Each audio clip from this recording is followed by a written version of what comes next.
Welcome back to the Face Off Podcast, episode 24. That's 24 episodes in the bag. I have an idea for this episode, but I'm reticent to go into it because every time I've had an idea for an episode and I've given it a shot, I've went in there and got and tried to do the idea, it goes bad. So I don't know if it'll work. It's hard to say. I don't know what that is. It's like it's. I guess part of it is I like the spontaneity of it.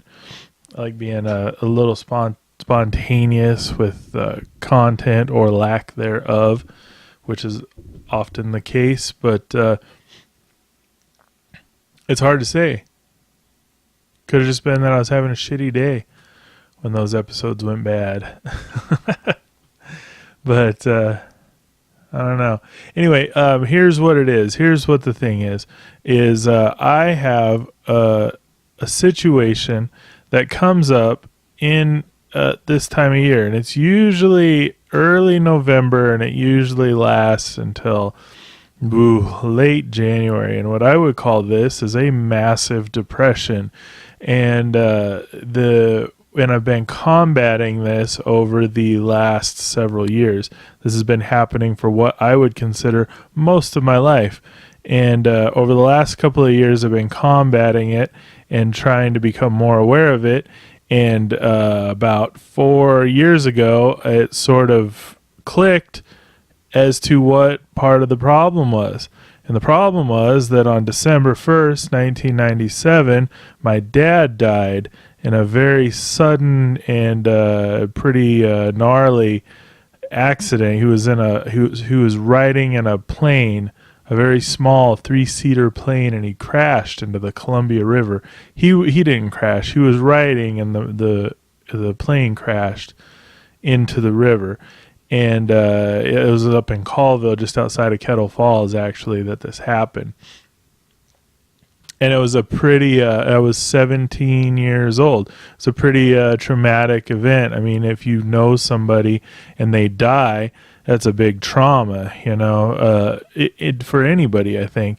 And so on the same sort of line as last week's episode, just as to put it out there as a forewarning or whatever, I have been for the last several years working to bring it up around this time and talk about it a little bit more. Last year I actually talked about it on stage a little bit when I was doing stand-up comedy at the Chinese food place and everything on the day of. That was kind of good. It was like get Chan's is what it's called, Chan's Red Dragon. That was pretty good, get it out there in a sort of also traumatic way because I was still fairly new to stand up. And I don't know, it's not the funniest subject in the world, but it's been a long time. It's been over 20 years now. And the time flies by. I was trying to think, I guess he would have been 48 when he died or something like that. Maybe even younger. No, I think 48 is what I figured out. And I was 17. And so now he's been dead longer than he was alive, than I knew him when he was alive. And that's an interesting thing. It's like, should something like this still be controlling my life? That's a thought I had right around the 17-year mark of his death, and it was like, is this something that should still be affecting my life in such a huge way?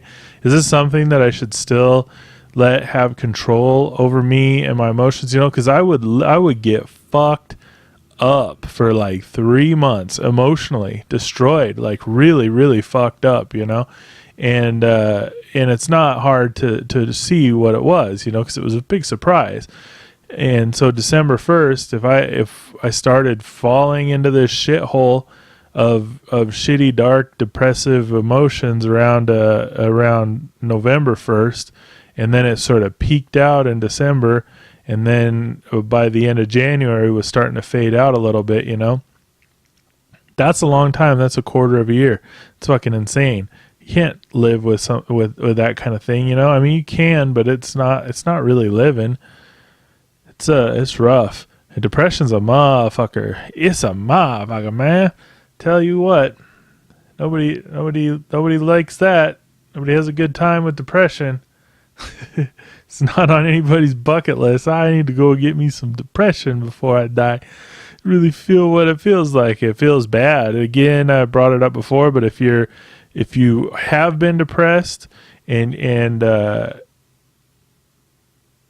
you want to okay, so if you haven't been depressed and you want to know what it's like, check out some David Foster Wallace. That guy really hits the fucking nail on the head as far as depression and obsession stuff goes.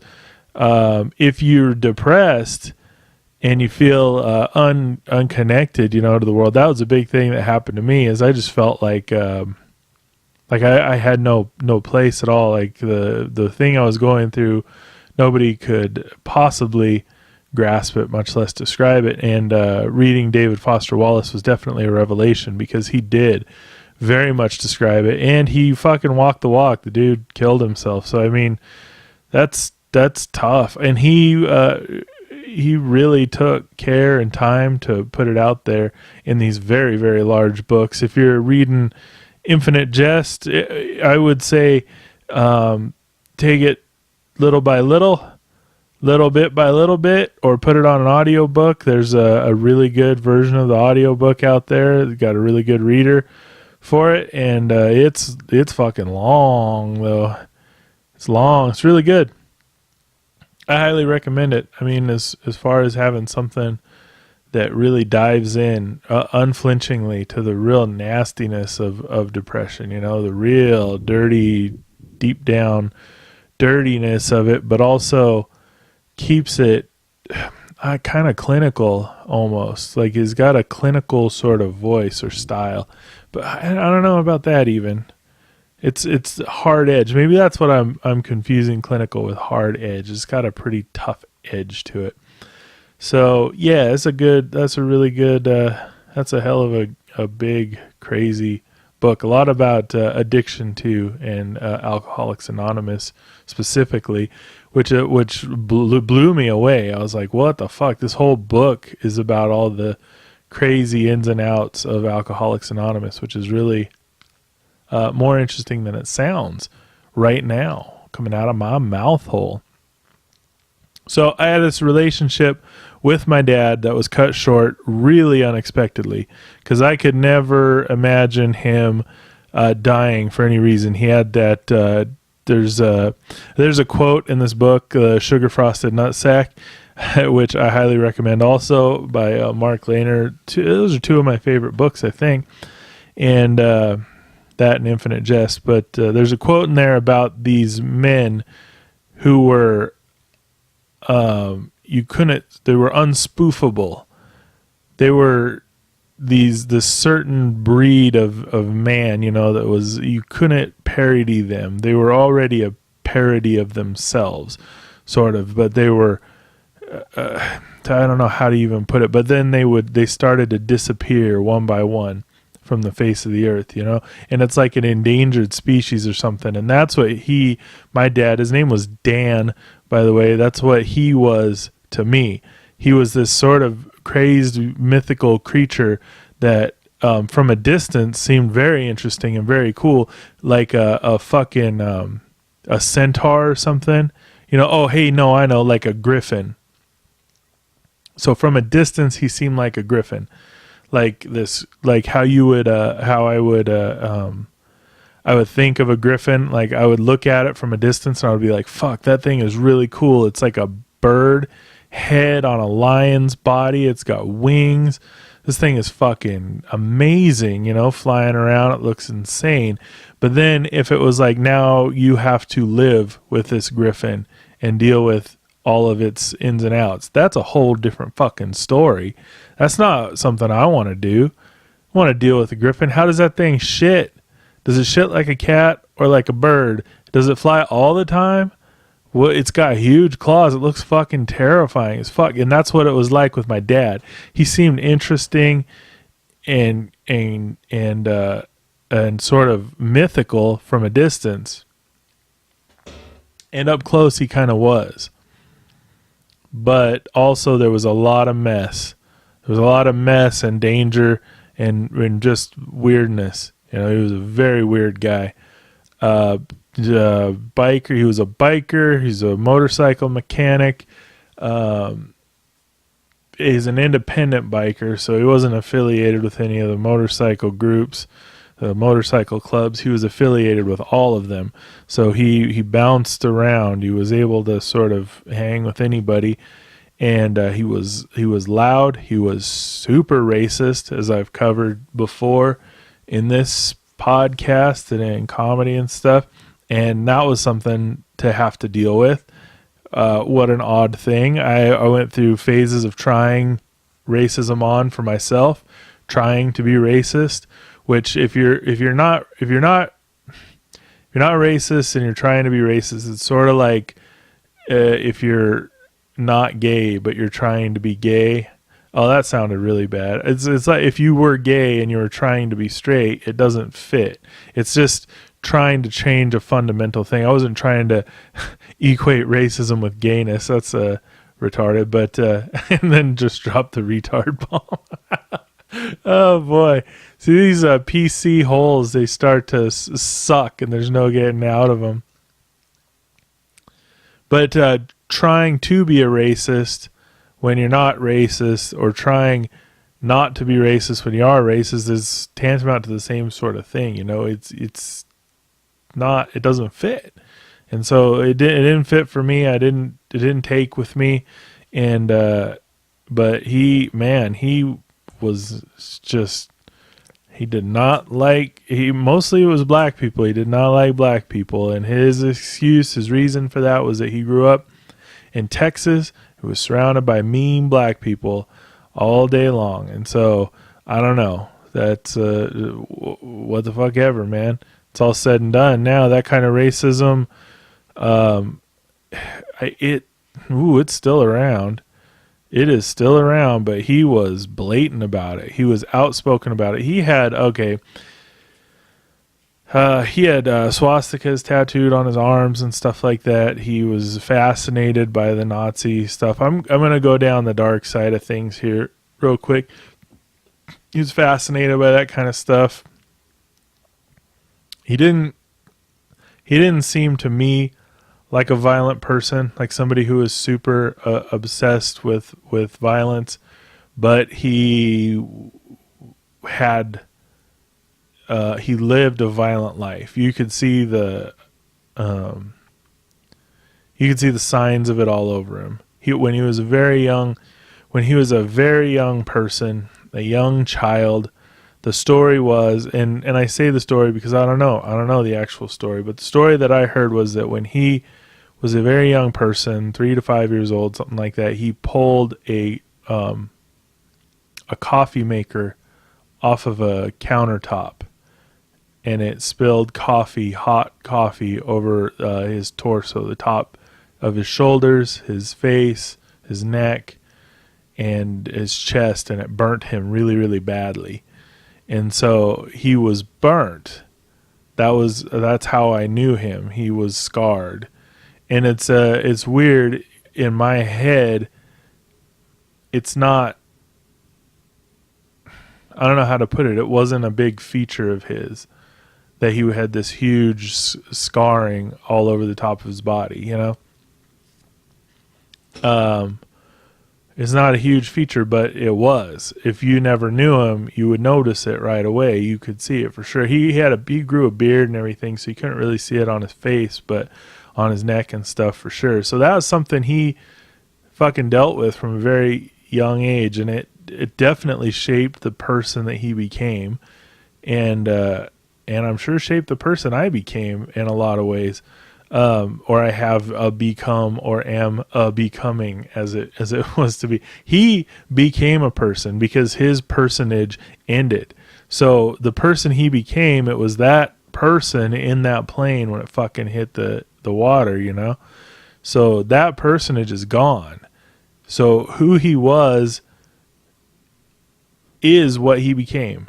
You know, I'm still here. And this is where where it seems ridiculous to me to let somebody who is over continue to dictate the way that I live my life, because I'm still changing and becoming a person. And I see that with a lot of people, and they get hung up. And it's so fucking hard. I've dealt with a lot of people dying, and a lot more than most people, it feels like, you know? And I don't know why that is. I'm not sure what it is, but I've went through that feeling of losing somebody a lot. Like, it's happened to me a bunch of different times. And I know people who have gone through through people dying a lot also, and there's a definite connection there. You definitely get to know the feeling of losing somebody, you know? And it's rough. It's fucking rough. But there's an interesting thing, because you can get, so I would say that I am still, but I was to a greater extent hung up on my dad's death. And the reason why I say that is because I had long ago stopped feeling like it was an issue and told myself that I had moved on. And moving on and telling yourself that you've moved on are two completely different things. 100% completely, because you can't tell yourself that you've moved on. It doesn't work. It's sort of like telling a rock to move across a field or something like that. You can tell it all day long. You could tell it forever, and it's not going to fucking move. You actually have to do it. And then in the doing of it is completely different than the telling of it, the talking about it. It's like saying I want to write a book as opposed to just clicking out a few words a day. You know, if you click out a few words a day, eventually you got a book.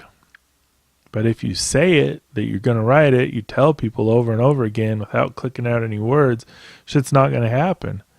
And so in that sense, I know that I'm still hung up on my dad's death because it affects me, but it affects me to a lesser degree in the past 3 or 4 years.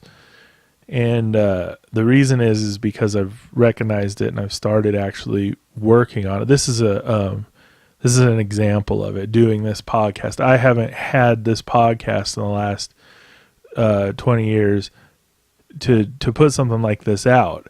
And right now, honestly, I feel like resistant to doing that. I don't feel like this is going to be interesting to anybody or help anybody out. I don't feel like there's any reason for doing it. It's totally self-serving. And in a way, that's the reason why I'm doing it, is because it's a way of telling myself that, that I'll do it. I'll do the work, you know, because this is a concerted attempt at creating some sort of seeds of peace for this particular time of the year right now, because I don't want to slip. I feel pretty fucking good. I've made it through November pretty well this year. I've made some changes, and things are going pretty good, and I don't want that to halt because of some bullshit that happened 20 fucking years ago. And it might sound flippant to say, hey, it's some bullshit, but it's true. You know, it's some drama. It was some shit. And honestly, if I would have worked harder at it, I would be over it by now. You know, that's where it gets touchy, because you see somebody, like I saw a buddy of mine, his dad passed away, and then I ended up moving away like not too long after that. And him and his dad were obviously really, really close. I was close with his dad too. And we came, I showed up, I was talking to him like 2-3 years later. And I was like, hey man, how you doing? How's it going and stuff. And he had mentioned something, about his dad and everything. And I was like, oh, you aren't over that yet? Or have you moved on yet? And I said it really kind of brutally and flippantly, but then I caught his eye, and he saw what I was trying to say. I was trying to say, like, it was trying to, I don't know what the word is. Fuck, there's a commiserate. I was trying to commiserate with him that the shit isn't over when it's over. It goes on for fucking ever. So you can't necessarily just get over something. It's like you're always working to get over it. I had said on here before, I smoked crystal meth. I was addicted to crystal meth for about 2 years, 6 months of daily usage, heavy daily usage. And when I got off of crystal meth, I didn't realize that I was addicted until like 4 or 5 years clean. I didn't even realize that was an addiction. People had told me, but I didn't even realize it until I was 4 or 5 years clean. That was a rough thing. So anyway, so this guy that I fucking grew up with, this burnt Nazi sympathizer, racist biker, interesting person. People fucking loved him. They fucking gravitated towards him. He had some super crazy, like, attractive energy to people. He was, I want to say he was, I don't know, he was never diagnosed, obviously, but he was, in my experience of it, he was bipolar for sure. Or what they would have called manic depressive back in the day, because he definitely in my head had cycles, and he self-medicated with alcohol and I assume drugs. We never got to that point of our relationship where we talked about drugs, which I was 17 fucking years old, man. We should have talked a little bit, I think, but we didn't talk about a lot of stuff. I mean, he talked to me about things, but I usually I so didn't want to be him that I almost always took his advice and threw it away. Like, I didn't want it. I didn't want whatever got him to the point that he was in his life. Fucking running a motorcycle shop, turning a wrench, living 20 goddamn fucking miles out in the woods with kids. And you know what I mean? This is not what I wanted for my life at that time. It's not what I want for my life now. I feel like that's one thing I'm happy about, that I that some of the stuff that he was into, it really pushed me away. I wasn't into motorcycles and shit like that. And I don't know. I fucking, I wasn't into the group. I wasn't into that camaraderie that was in that group. I had a whole different loner thing going on. I have friends and stuff, but I was always, alone. Still kind of am. Like, I prefer to have a lot of alone time. Pretty introverted and stuff. So, anyway, so he's this fucking enigmatic person. People always talked about that he was completely, unpredictable. He was super unpredictable. And which is awesome from a distance, again, but if you live with it, it's fucking not so great. We lived way the fuck out in the woods, up in Colville, 20 miles from Colville, 20 miles fucking north from Colville. Jesus Christ. What the fuck, man? That is boring and dumb. But he just hated society, basically. He didn't like it. He's one of those people that when we lived in Longview when I was very young, and in fact it might have been before I was born. I don't think it was, but he ran for mayor of Longview, right? So he's one of those people, and he was this. And these are all my understandings of him. I only knew him till I was 17 years old, so I was only interested in him for part of my life. You know what I mean? For my teenagers, I didn't give a fuck what he was doing. It was annoying. It was the anti-me, basically. Like I resemble him a lot. I have a lot of his traits and everything, but everything, and it's one of those strange things where it's like, oh, I don't want to do what he does, and so everything I do is exactly what he does, except for I don't ride motorcycles or work on things like, you know what I mean? Anyway, I don't know. It's fucking crazy trying to. I've spent like the last a long time, for I would say since I was at least maybe 27 years old, so the last 12 years or so have been spent trying actively to separate my impression of my dad from me, from who I am. Not what I took from him and glommed onto me like mud, It's who am I when he's not around, when he's not there. When I take away the ideas that he gave me, when I take away these ideas and it sounds fucked up. I know a lot of people that have different relationships with their parents, but my relationship with my dad has basically been trying to burn him out of my life for a long time.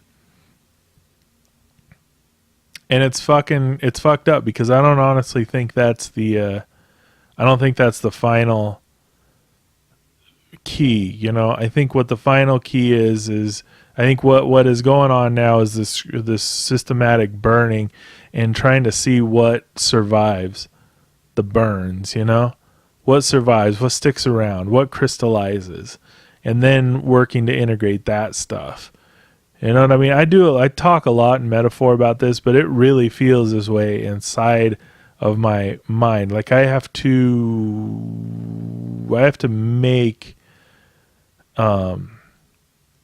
make these images solid inside of my head so I can take steps in that direction. I don't know if it makes any sense. This is a very, very subjective thing when you talk about the inside of your head. I actually was sitting with Angela one time. It was when I was going through this medication bullshit in Prescott, and I was sitting with Angela in this in the car, and she was asking me about what was going on in my head, and I didn't want to say anything. It was just because I was acting super weird. This is part of what I talked about, where when other people started seeing me, that's when I started seeing myself. I never could see myself before that, and so she was asking me something about how my thoughts were working, and I told her, and at the end of us talking for like half an hour of telling her how my thoughts were working at that point, she said,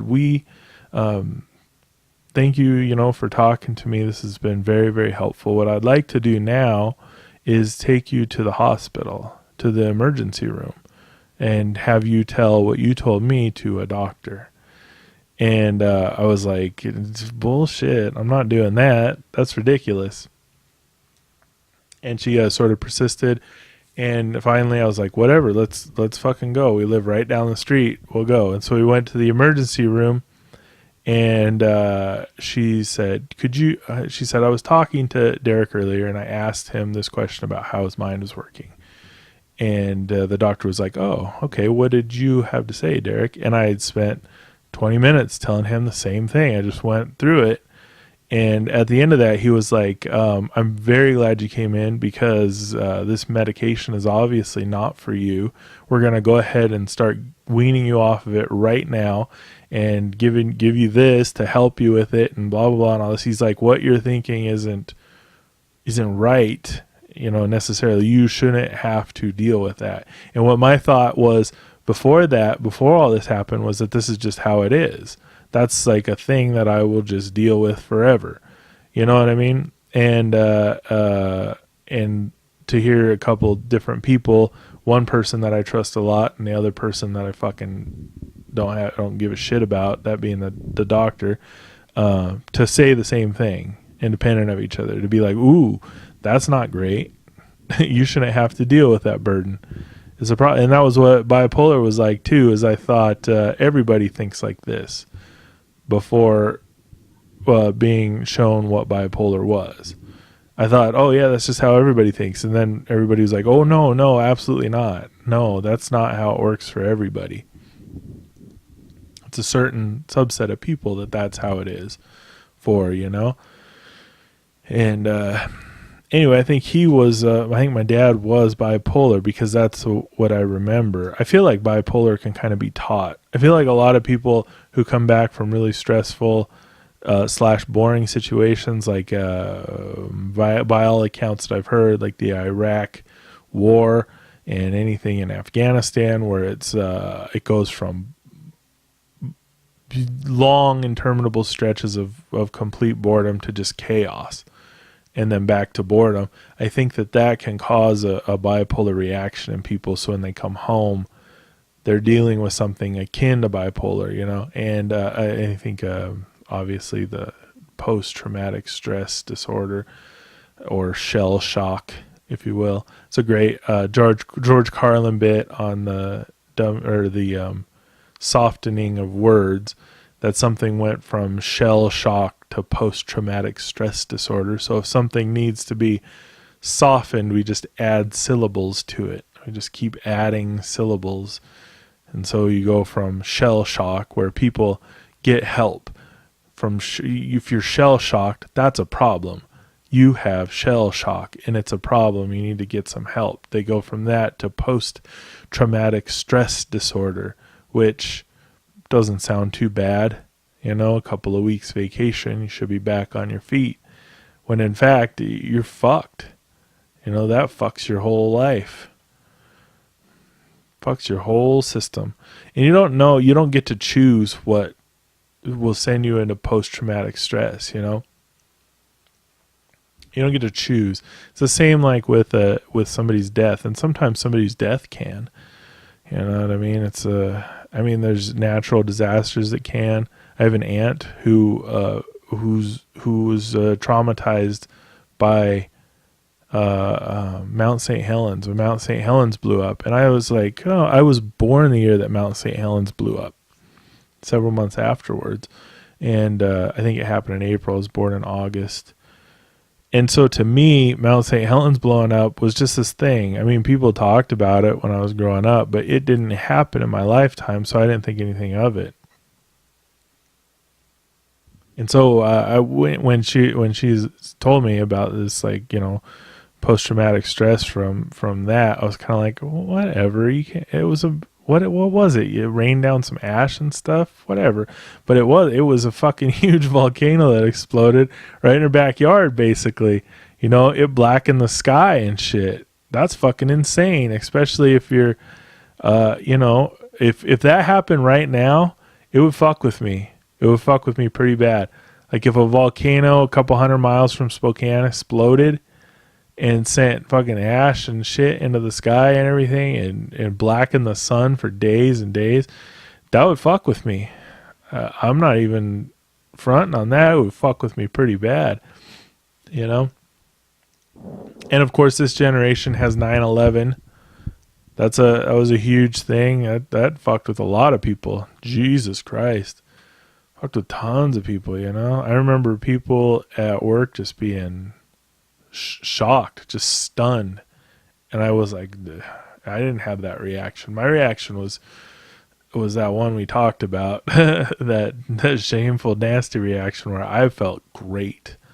I felt super happy that day because I wasn't in a fucking plane in New York, man. I felt wonderful. It was one of those things where somebody talks about, like, you wake up one day and it feels good to be alive, baby. Some people just feel that. Just randomly.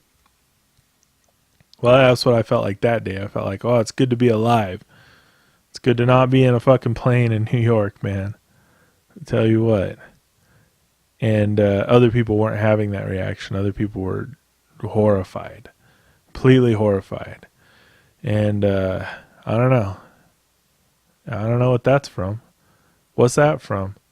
It's from chaos, man. Chaos. I have a lot of good memories of my dad. He was an interesting person. He was funny. He was outgoing. He was mostly annoying to me because his funniness usually came at he was like a roaster. You know, he would roast people before I even knew what that was. He would make fun of people. He would make jokes about people. He would laugh at them, you know, laugh at people. He was a real loud, real in-your-face type of guy, you know. People liked that. People thought it was great. Yeah, I have good memories of him. I guess I don't really know. Do I have good memories of it? I mean, I remember riding on motorcycles a couple times and thinking that was pretty cool. Most of the time, it felt like stuff was being foisted on me. I didn't like working with him. I didn't like helping him do stuff. I honestly didn't really like hanging out with him. He gave me my first drum set.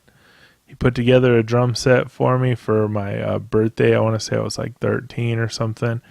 Put together all these crazy different parts. It was actually honestly one of those things that was pretty much perfect because it suited me. I like to take things apart. I like to piece things together. I didn't like uniform things. You know, if you would have gotten me just a brand new drum set with all the right pieces, I'd have probably been like, nah, I don't know. And I like to take shit apart and put it all back together the way I want it, you know? So that worked out. That was pretty good. I was happy with that. You know, that was one of the things. He made me a motorcycle when I was younger, a very unique little Harley motorcycle with a sidecar and everything, just a little mini motorcycle. I rode that fucking thing for years and years. Fuck, man. I don't know. I didn't like the guy. I cared for him. I love him, but I didn't like him. I didn't like hanging out with him and spending time with him and stuff. If it was like, oh, yep, gonna ride into town with dad. Ugh. It's like 25 minutes alone. Just, are we gonna talk? And probably not. Are we just gonna listen to fucking old country music? That's another fucking thing that pops up now is I have this deep seated appreciation for like old country music. I really like David Allan Coe a lot. That was his favorite guy growing up. I was like, fucking hate this shit, you know? And then right around 2-3 years after he died, fuck, man, it was like, Jesus Christ, these songs are him. All these fucking songs are him. Like everything comes. I mean, there's this song Easy Rider. It's just like, Jesus fuck, man, are you writing about this guy or something? It's insane. And of course, David Allan Coe, his whole personality, my dad kind of seemed patterned after this guy. They're both just fucking nuts, you know. Virgos. I'm a Virgo too, so that's probably one of the reasons we didn't really get along great. You know, I think Virgos either really get along or don't get along at all. One of the two. But and I felt inexplicable to him, like he didn't understand my motivations and everything. I'm an artistic person, so everything I do is artistic. But he had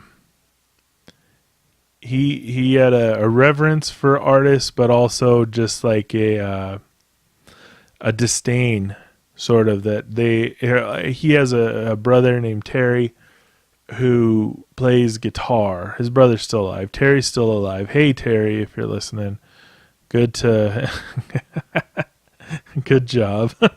Good job. But one of the things that I heard about, and this is what I heard as a kid, was one of the reasons they didn't get along was that Terry was a very talented guitarist and never did anything with it. So Terry had a regular job, had a family. He was a talented guitarist who just basically did it as a hobby. He never started a band and went out on the road and made records. He just did it as a hobby. And my dad was like, didn't like him for that, I guess. I don't fucking know. And as far as I'm concerned, Terry had 1,000 reasons to not like my dad. I mean, I could understand that for sure. The man was hard to deal with. For show. Show. So he had a reverence for artists, but I don't think he understood the mindset that I was in. I was never interested in making money doing art. And that was always kind of an issue. It was like, why would you do it? You know? I was like, I don't know, just to do it, just to put it out there in the world. If I don't do it, nobody else is going to do what I'm doing. You know, nobody else can. So like an understanding I had from really early on. And his understanding was a little more mechanical. Like if I had to categorize my dad, I would say that he was a mystic with scientific leanings. But he wouldn't, I don't think he would have categorized himself that way. You know, but he was definitely, he was a weird fucking dude. You know, he was the first time I ever heard, the first instance I had ever heard of anything like the internet was from him. And he was one of those dudes that would show up with a fucking, one of those, you know, those pieces of paper that had the holes on the side, and it's just one, they're all connected by perforation, you know, one long, the whole box is just one big piece of paper you pull out. You show up with this big piece of paper like that, and it's got that crazy dot matrix printout on it. You know how the printers print like that, and it's just all this weird shit, like just these fucking crazy government conspiracy theories and shit like that, and quotes and blah blah blah and all this different shit. And there's all these books in our house about how the Third Reich or the Fourth Reich was still around, or I don't fucking know, all this crazy fucking conspiracy shit. And I'm saying that as a dude who, you know, probably 70% feels like we're in a computer simulation controlled by 40 tentacled squid monsters from another dimension. So when I say like crazy, I mean maybe his shit wasn't as crazy as my shit, but it was weird where he was getting it from, you know, like finding these, it was finding them off the computer, and I mean, we moved here in 88, I want to say, and we had a computer before we moved. It was this big, huge fucking desk thing with a green screen. I mean, it was fucking crazy, probably nuclear, probably gave me cancer messing around with it. We always had a computer. You know, we had the one we got after that was this, it had yellow on black, yellow words on black screen and stuff. So I don't know, man. And we played games on it and typed up stuff. And, but he would always show up with these fucking crazy conspiracy theory printouts, and it was like all this important stuff, and like here's a list of phone numbers and blah blah blah and all this shit, and talking about these things with these people and everything, and trying to plot to, I don't know, do stuff. So it was assumed that he was always sort of up to something. He was involved, and I say he, but it was we by what do you call that, by association or whatever, because we're his family. But there was one night I woke up and walked outside in the middle of the fucking night, in the middle of the fucking winter, and he was on the porch standing there in his fucking long underwear, and the dogs are just flipping out, and he's screaming and stuff, and there's like 50 fucking SWAT team guys out in the yard, and this is in the middle of the fucking woods too, out in the yard, helicopters and cars and all this shit, and they got rifles and guns and laser pointers and shit like that, and they ended up handcuffing us, or handcuffing him, and we stood out in the snow for a long time while they sort of secured the house, and then they brought us inside, and they just fucking, what do you call that? They shake down. It was like a shakedown of the house. I don't know if that's what they call it. They tossed it. They tossed the house. It was fucking crazy. I'd never seen anything like that. Every drawer, every fucking cupboard, everything was taken out of everywhere and just thrown on the floor and piled up. All the clothes out of the closets. The basement was open. They pulled all the furniture. You know, it was just ransacked this place and went through it. Which they didn't have to do much, because he had fucking like 80 something different types of guns and rifles and shit hanging off of the walls. So he had a fucking stockpile of weaponry. I mean, if you didn't expect a stockpile of weaponry from the story so far, then you haven't been paying attention. I mean, this guy was into fucking guns, and that's another thing I'm happy about, is that he was so into guns that it pushed me away from guns. I have no interest in fucking guns. It's too much power to put in my hand. I'm fucking unstable, dude. I don't need that in my fucking hands. Hell no, man. That's part of my self-preservation plan, is to not have a gun near me. Bad enough having kitchen knives around, dude. I read Charles Bukowski. I read like probably 87 of his 477,000 fucking poetry books, and I read all of his novels and stuff. Great poet. I mean, he's a great poet. He dedicated his life to it. Charles Bukowski did. He dedicated his life to drinking and to poetry and to women. And let's say to writing. I think he said to writing, drinking, and women in that order. So that's, you go a day without drinking before you go a day without writing. So it's a dedication, I think.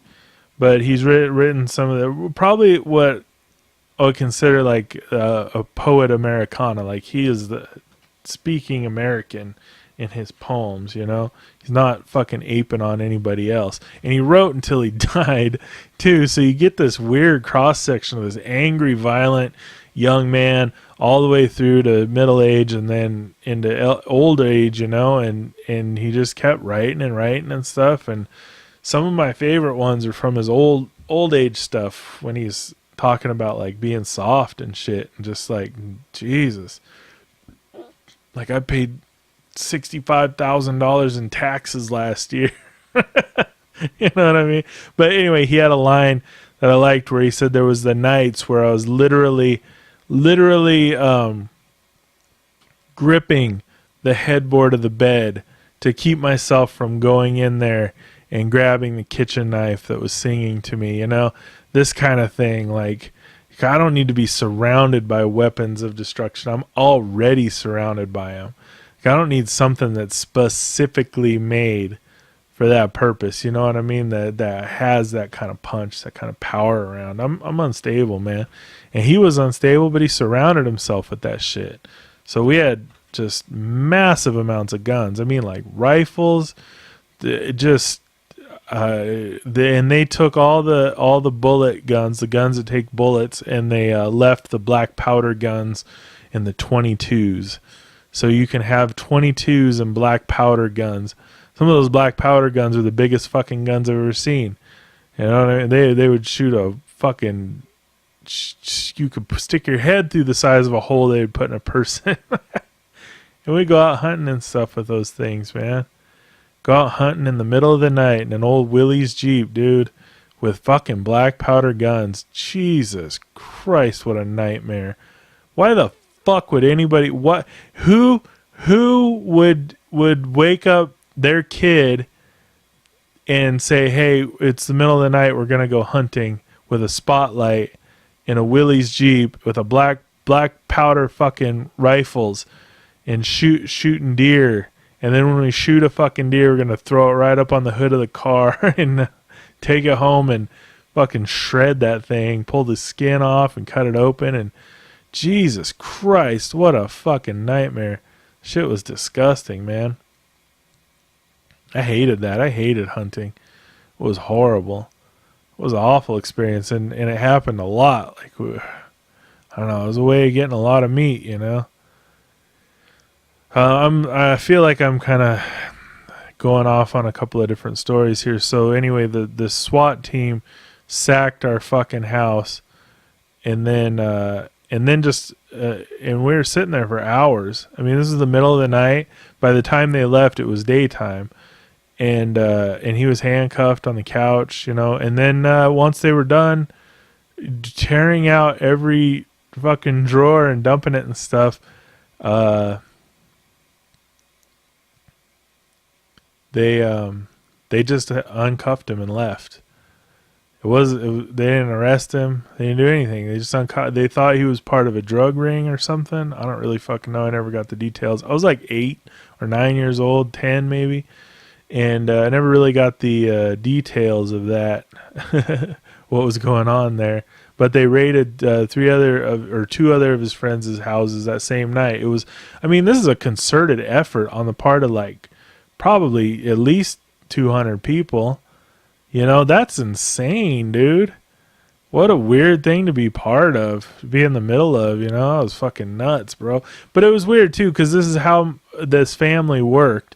Is obviously that was a problem. Obviously there's an issue when the fucking police bust down your door in the middle of the night and raid your entire fucking house. You know, obviously that's an issue, right? Something's going. And so when they left, it was morning, and we just had breakfast and then started cleaning up. I think he went to sleep. He went and crashed out, and we started cleaning up, you know? And we never fucking ever talked about it again, ever.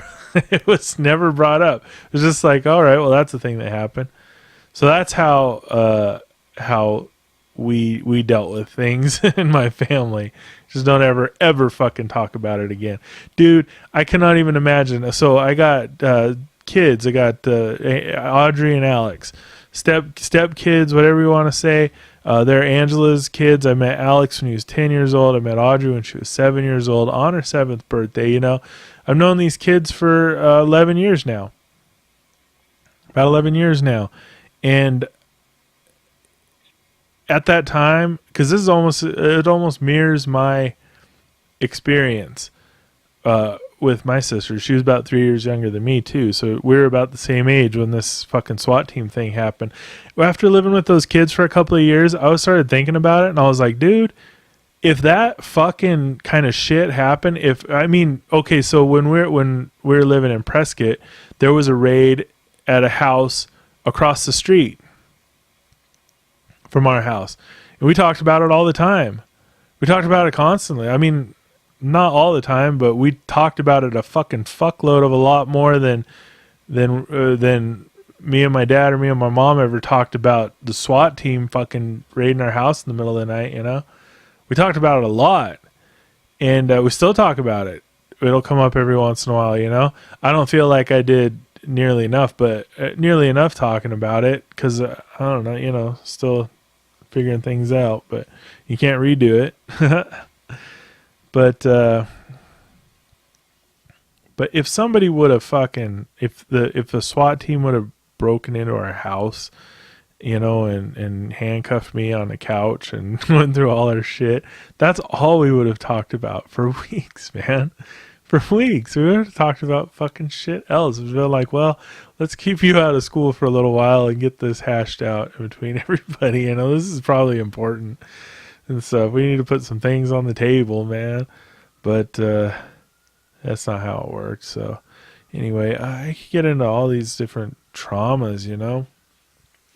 Traumatic things that traumatize me. When we go hunting for deer, we had this big back room in the back of our house. He would cut fucking deer up in that thing and just hang them from the roof, and just, God, he'd be all bloody and disgusting. Sometimes you would do it outside in the middle of winter. There's one story. Here's a couple of quick stories to really paint this picture of this man. So one time he had killed a deer, and it was hanging up in our shed, which is like an open walled shed. And he was cutting this deer apart outside, and it's the middle of fucking winter. All right, let me paint this picture. This dude's like 6'2", right? Probably 260, something like that. 260, big gut. He's got tattoos all over the place, wild hair, bald on top, big beard, swastika tattoos all over the place, burn scars too. You got to remember this, all over his chest and shoulders and neck and stuff. Wild-eyed. Just crazy. He had this super high-pitched voice too. This weird high-pitched voice. I didn't even realize it was high-pitched. My voice is kind of high-pitched.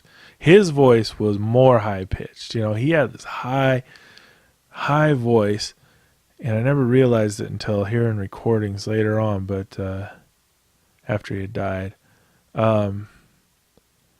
So he's out there cutting this fucking deer up. It's the middle of winter. There is snow like you wouldn't even fucking believe, man. And we had this huge field in front of our house with a road that was about quarter mile across, and the road was on the other side. Primitive road, no warning signs, right? And he's cutting up this fucking deer, and he's got these jack boots on, these leather fucking boots that are so goddamn tight. If a girl was wearing these boots, you'd call them "fuck me" boots. You know what I mean? These boots they went all the way up to his knee. They had 150 fucking laces. I had to unlace them all the time and help him take his fucking things off. His feet were all fucking craggly and shit. Anyway, he's got these jack boots that go all the way to his fucking knee, blue jeans on, no shirt, suspenders. Because you don't want them blue jeans falling down, and just covered in blood, right? And using these two old fucking rusty ass knives that we use, and he's hearing something, and he's looking out across the field, and he sees two people walking on this back road, and he just starts off across the fucking field at a run, just running. This fat fucking old weirdo running across the field with no shirt on in the middle of fucking winter in waist high snow, covered in blood, with two giant knives, running towards these people, and they just are stunned, like into complete and utter immobility. They just stop. They're like, what the fuck is going on? And he runs up to him, and he's completely out of breath, soaked in sweat now, and screams, what in the fuck are you doing out here? Like, we're at the end of the road. There's nobody that should be up here. He hated trespassers. So many non-trespasser signs, no hunting signs. You come out here, you putting your fucking life on the line. People still, I heard a story one time. I was working in Colville at a restaurant, and I heard a whole group of grown men. These were grown men back from a hunting trip, and they're still in their fucking fatigues and stuff, or whatever, their fucking camouflage and shit, and they're telling this story about this guy who fucking ran them off from hunting, and they left. They were trying to sound tough in the story, but there was 5 of them in the story and one of him, and they fucking ended up leaving. So it wasn't that tough. And I was just like, oh my God, that's a story of my dad. What the fuck? I went to jail in Colville after he died for shoplifting. I went to jail. He didn't die for shoplifting. I went to jail for shoplifting after he died. And when I went in there, the lady who checked me in, she was like, "Schoonover, huh? You're Dan's son, right?" And I was like, "Yeah, yep, I'm Dan's son." She's like, "Well, we sure do miss him. He was such an interesting person." And I was like, "What the fuck are you talking about?" Because he was in that jail so much. He didn't have a driver's license, much like I don't have a driver's license. But he would continue to drive, much like I continue to drive. But he would keep getting fucking pulled over because it was Colville. They could see him. They knew it was him. He he would drive through fucking town. Most of the time it was fine. Most of the time you get away with it if you just took the roads out of town and then got rides into town to get stuff. That was fine. But he would drive into town sometimes, and almost every time he would get pulled over and go to jail for 30 days. Fucking insane. And so the next guy that I talked to, the next guard or whatever that I talked to on the process where they check your body, or you take off all your clothes and spread your butt cheeks and stuff, that's always a fun event to deal with, you know.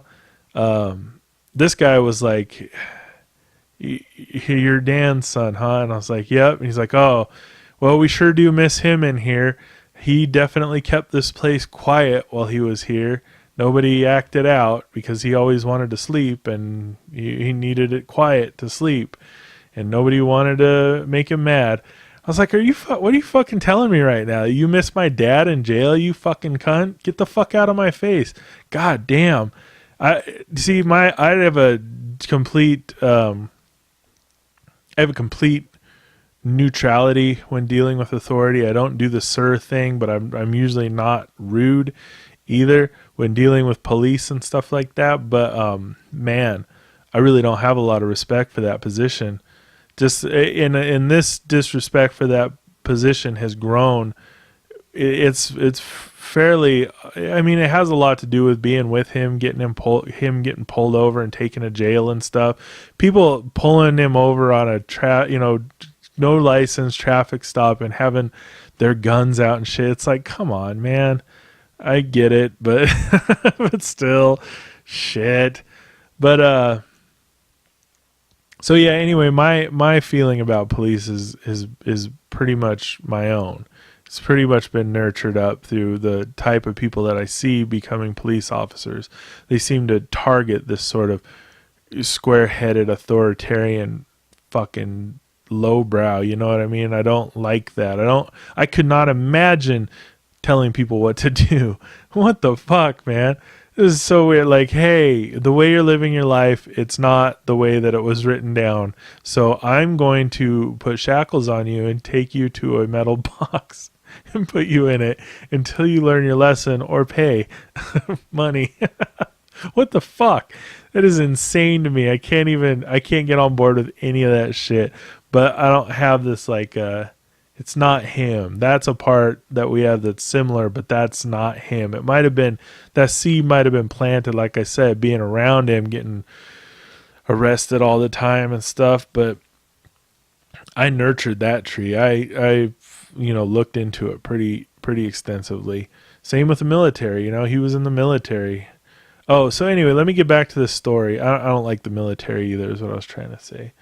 Let me get back to this story of him running across. So he runs across all bloody in the middle of winter, shirtless, gets there out of breath, and he's like, what the fuck are you doing here? And they're like, we are from Seattle. We bought the property out behind you. And he was like, oh, okay. Come over to the house and have some tea or a beer or something. And they're like, what? And he's like, I live right there. I'm your neighbor. Come over to the house and have some tea and warm up and stuff. And they did, to their credit, or to whatever. I mean, I wouldn't. If somebody did that, if somebody came running across a fucking field covered in blood with knives and was like, oh yeah, come over to my house, I'd be like, no, I'm not doing that at all. In fact, I just want you to back away very slow and just leave me alone, But they did. To their credit, they came over and hung out for a minute. I got called in one time. I was watching TV and my dad was cutting up a fucking deer in this back room. And I got called in and he was standing there, same scene, covered in blood, shirtless, just blowing steam because his back room was cold. It wasn't insulated or heated. Middle of winter, deer hung up by the feet from the ceiling. This whole room's concrete and white. It's got plastic out like a fucking gangster movie or something. And there's blood just everywhere. He's fucking covered in it. And he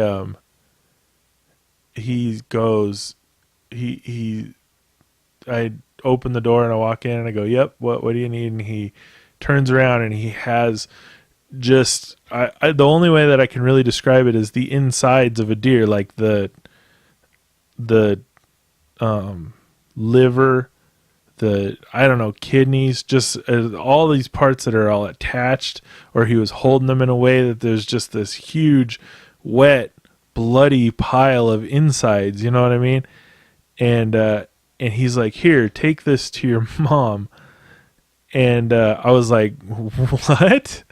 You want me to take that mess of innards out of your hands and carry it across the house and hand this to my mom just the way that you're holding it right there right now in your hands? You want me to replace your hand with my hand and take this probably 12, 13 pounds of viscera and walk through the house? It's dripping all kinds of different fluids. You want me to take this deer guts basically and walk through the house into the living room where my mother is in the kitchen and she's cooking dinner or something and hand it to her. That's where your head is now. That's where your head is right now. Is that what you want to have happen? That's what you want? Because even now, I mean, I was probably 11, 12 years old. Even at this level of my understanding as a human being, I see the flaws in that plan. There is so many flaws that I don't even know where to start. I guess I could start with one. I'm not going to do that because it's gross as fuck. 2, I don't know, the carpet. That could be an issue. 3, my mom, her reaction. That's rough. So I went in there and he said he got annoyed like right away. And he said, then go get a fucking bowl then.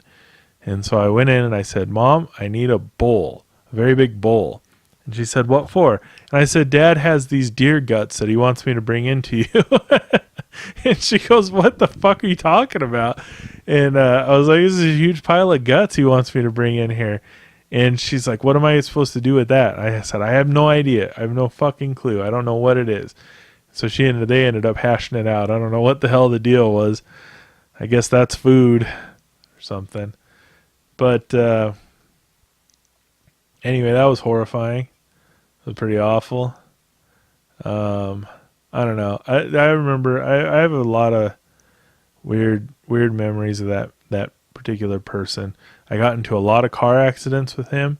He would drive home late and fall asleep at the wheel. A lot. Drunk.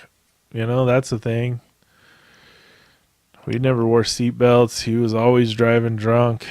I tried that out for a while too. I tried driving drunk for a while. I really loved it. I enjoy it a lot. It was a lot of fun. I had some super serious close calls and some really bad dreams. But and I don't do it anymore, mostly because I don't drink. But it was definitely a self-destructive thing. I was like, this could be a way to get out of here. Is careening wildly into some sort of traffic barrier or something like that, or head on into some semi or something. I had very little thought for the other people on the road, and I feel like the way that I thought about it was that I'm good enough that I'm not gonna hurt anybody because I'm a good driver, even if I'm fucking shit-faced, plastered, which there was sometimes I could barely walk when I got into a car and drove. And I mean, I grew up with that. Everybody drove drunk. It was fine. It wasn't a big deal. You just find the person who is the least drunk in the group and they would drive. From my dad's funeral, yeah, well, I drove, when I was like 12, I drove my dad home from Spokane one night. We were partying, or he was partying at the Gypsy Jokers Clubhouse, and we showed up there early one afternoon and hung out all night and left at about 8 in the morning and drove home after being up all night. And I drove because he couldn't drive. So he got us, he was too drunk and too tired. And so he drove us through Spokane. On the outskirts of Spokane, I got in the car in the driver's seat and drove us home, and then crashed the car as we got to our road. When I had to leave the highway, I didn't understand how to shift very good. And so he was fucking totally asleep the whole time, by the way. So when we got onto our road, I didn't know how to downshift, and I was watching him fucking wake up and mess with the gear shifter, and we went right off the road and totally sideways off this cliff, slid into, what a fucking nightmare. I couldn't imagine, fuck man. Imagine putting Alex through that at 12 years old. You're going to drive me. I took Alex out driving when he was 12 years old to teach him how to do this stuff. Well, maybe not 12, maybe like 13 or 14. But to teach him how to drive. so he could have a good experience getting his driver's license. I mean, I'm not saying I was really a great person or anything, but fuck, man, that was a long drive for a youngster. I'm not like bitching about this, whatever. It's all this shit. It's just stuff that I fucking remember, you know? And I don't ever talk about it really. I talk about it sometimes on doing comedy and stuff.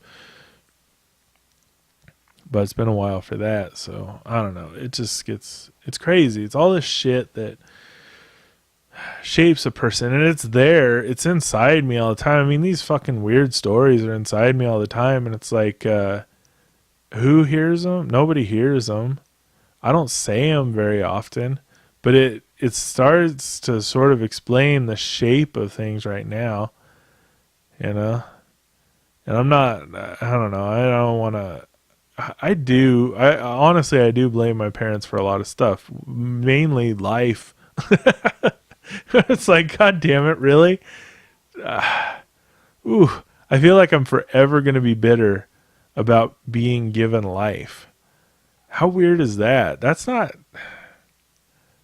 great. It's not like a courageous thing. It's just, it doesn't feel like I was made to exist here. Or it doesn't feel like I was meant to exist here. Like this is a mistake or something. I don't know. It's really fucking weird. It's a really weird feeling, and then to feel bitter towards somebody about that. You know, like, hey, you made this decision. It makes me feel like I want to be like, you did this. This is all your fault. You know. And that's part of what I'm working to get over, is that I'm shaping this now.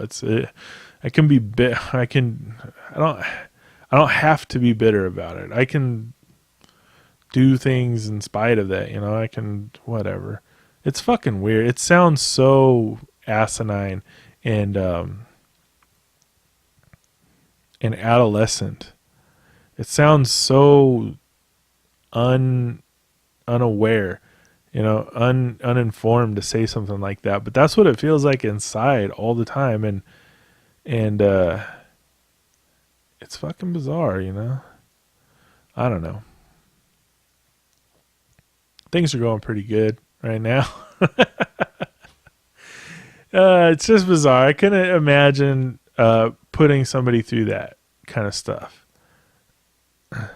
And I know it's not like getting handed a big bucket of deer guts. It's not this huge thing, but it's something that's super visceral and still in my head. Like I feel like I can replay that over and over again. Like it's just this crystal clarity, you know. And I know that memories are fucked up and you can remember whatever you want to, but that's a pretty specific thing, you know, to remember. And I don't know.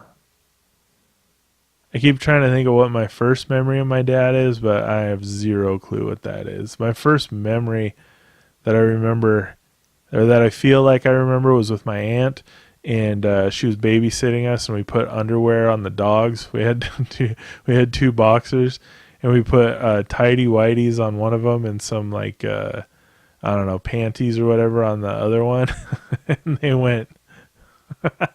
they escaped the house and went running around in the neighborhood with their underwear on. That's one of my earliest memories, I think, because it was fucking hilarious. Like it was the funniest thing that had ever happened in my life ever up until that point. And I think it must have been, I was definitely less than 8 years old. I was definitely walking and talking, so probably like 5 or 6 years old maybe. And it was the goddamn funniest fucking thing that had ever happened, because we took the tidy whities and put it in their boxers, so they had those little nubby tails, and we stuck the little nubby tail through the little front hole of the tidy whities. So stupid. Those idiot dogs were running all over the neighborhood, so we had to go catch these dogs with underwear on. It's fucking hilarious. That holds up today. That's a funny that was a funny. My aunt is fucking. She's fucking funny. She's a cool, like man, I don't know, it was like a example of living with chaos. She's a pretty chaotic person, and I'm a pretty chaotic person, but we're both sort of learning how to live with that chaos instead of fucking letting it run everything, you know. It's nuts, man. It's weird. My whole family a little strange. It's odd that you could be born into some group and you have no, I feel like this about the United States, like you'd be born into some group and you have no real say about the rules of how that group operates, you know. They say, I mean, there's you get a fiat say, like it's not real. You don't actually get to say anything. I don't know. I don't want to get into that argument. Who the fuck cares? This has been going on for a long time. This is a lot of talking about my dad, but if you'll indulge me, I don't know if there's anything for anybody in here, but thanks for indulging me. This is a thing I'm doing for myself. I don't know if next week will be different. I feel like honestly I barely scratched the surface on him and his what he means to me and how I fucking feel about him, but I don't know. We'll see how it goes. So that was what I wanted to talk about today, was my fucking dad, because tomorrow, it's the 30th of November right now. So tomorrow is the 1st. This is the 21st anniversary, I want to say. Yeah, the 21st anniversary of his death. His unexpected, tragic demise in a plane crash of all things. A fucking plane crash. What the hell, man? I don't know. That's crazy. I mean, that was a big thing. You don't see that every day. I knew people that talked about it, that talked about seeing it. Seeing this plane go down real low and their wing hit the water and the plane just fucking cartwheeled over the top of the water. Isn't that crazy? Because water, when you're going so fast, it's like concrete, like wet concrete or something. It just destroys things. So they had to get, divers in there and stuff. It was a whole thing. I mean, the news was there. There was all this controversy because he was this disreputable biker character who was, investigated for all this different shit, and he was riding in a plane with this restaurateur who was an upstanding citizen who was a pilot. And why would these two guys be hanging out together? And then obviously another dude, another biker, God, what was his name? Mexican Mike or something. He was in the back too. He died also. So why were these two guys hanging out with this guy? What was going on? What was the deal? What was that? They were just friends. This is what I assume from my understanding of their relationship, was that my dad's motorcycle shop was in an airport, like a little airport up in Colville. It was right next door to it. And so he had an interest in everything with a motor. And so he would always go over and talk to this guy, and eventually it turned into them being friends, and he would take him up for flights and shit like that, and they would take pictures. They would go fly out over our house and take pictures and try to look for the crazy CIA fucking, tent operation or whatever that was tapping his phones and blah, blah, blah, and all this different horse shit. Got all these pictures of the tops of trees from up in the sky, and like, what is this thing out here in the woods? Oh, maybe, I don't know, what the fuck is it, man? Be a little light flare or something. So stupid. Fucking ridiculous, man. So anyway, it was a huge to-do. They crashed into the Columbia River. Blunt force trauma to the chest. So that means the dashboard smashed in and crushed his body, his vitals. Made his vitals unvital. And it's fucking crazy that if I could imagine a way for him to go, that would be it. I mean, it was violent, it was quick, it was unexpected, it was a big circus, and it left a huge mess behind. And that's I mean, that was him. That was him to a T right there. It's not the person you expect to go out in their sleep. Not the person you'd expect to die from cancer over the period of 2 years or something, you know. He was the person you expect to spontaneously combust, basically, or to get shot in a knife fight, or to fucking, I don't know, you know, blow himself up trying to mine for gold or something like that. Some kind of stupid, ridiculous thing, you know what I mean? It's insane. So I guess it works. That was what it was for. I mean, that was what he did. That was how he lived. That's how he died. And that's that. That's it.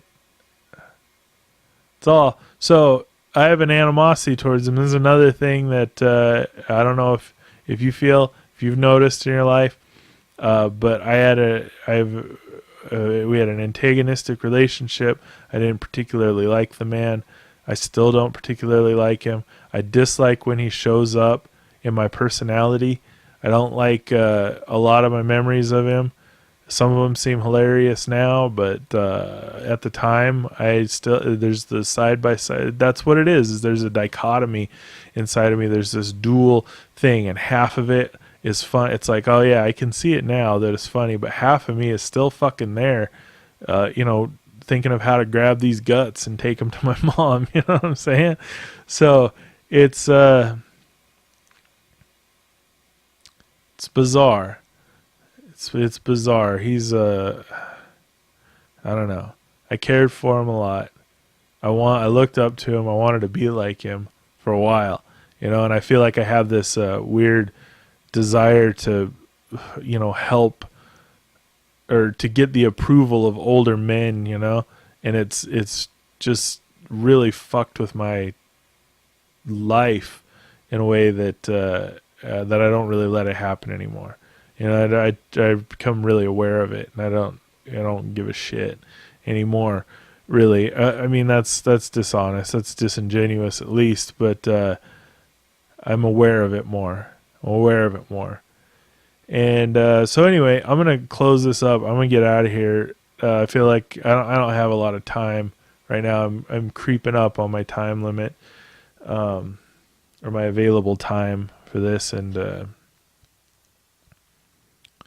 But anyway, I don't know if there's anything in there for anybody, some entertainment value. That's what I would like. I wrote about him in a book, and I probably will write about him more. I wrote tons of poems about him. If you like poems, some stand-up comedy bits about him, and all this shit. So that's what my idea is that if people can get some sort of entertainment out of this character, you know, that's great for me. If there's something entertaining in these stories, which I think there is, because these kind of people don't exist anymore.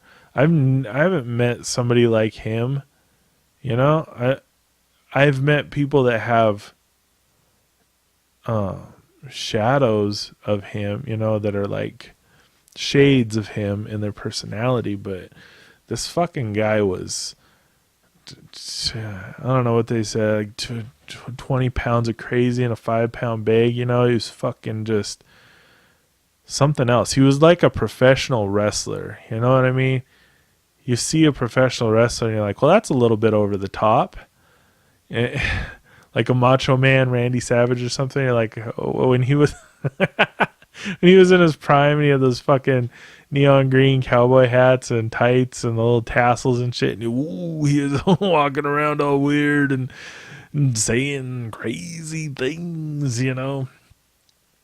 And it's like, well, that's a little bit over the top, isn't it? And that's what my fucking dad was like. He was just like a professional wrestler without excuse me, without the tassels. That Randy Savage impression just murdered my voice. I'm such a pussy. He's like, this is how I live. This is how I talk all the time. I try to say 2 words. I'm like, oh God, I need a nap. Oh Jesus, I need somebody to talk to. This experience has really helped to form my understanding of the path here that I'm on.